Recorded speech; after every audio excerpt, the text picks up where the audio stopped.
एक विशालकाय महल था जिसके स्वामी एक महान राजा थे। इस महल के शानदार बगीचे की देखभाल की जिम्मेदारी एक बूढ़े और मेहनती माली की थी।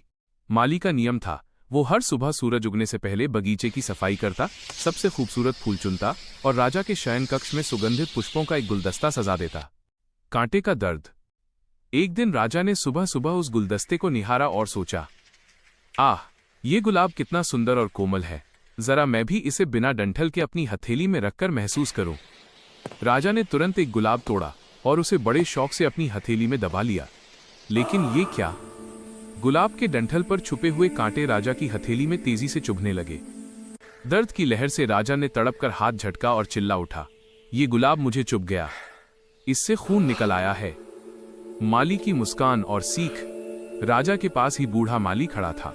राजा के चीखने पर भी वो बस मुस्कुरा रहा था। क्रोधित राजा ने कठोर स्वर में पूछा, हंस क्यों रहा है? माली ने अत्यंत शांत और मधुर वाणी में उत्तर दिया, महाराज, आप केवल एक दिन बगीचे में आए और एक गुलाब के एक कांटे के चुभने से आप इतने नाराज हो गए। मैं तो रोज इन हजारों कांटों में अपने हाथ डालकर सैकड़ों गुलाबों को प्यार से संवारता हूं। अगर ऊपर वाला न्याय करेगा तो सच्चा सुख और खुशी तो मुझे मिलनी चाहिए, और जो दर्द आप दूसरों को देते हैं वो तो एक न एक दिन आपको भी मिलेगा। राजा का परिवर्तन। राजा माली की बात सुनकर स्तब्ध रह गया। ये शब्द उसके हृदय में गहरे उतर गए। वो तुरंत समझ गया कि दूसरों को कष्ट देकर और उन पर कठोरता दिखाकर सुख पाना सच्ची शान नहीं है।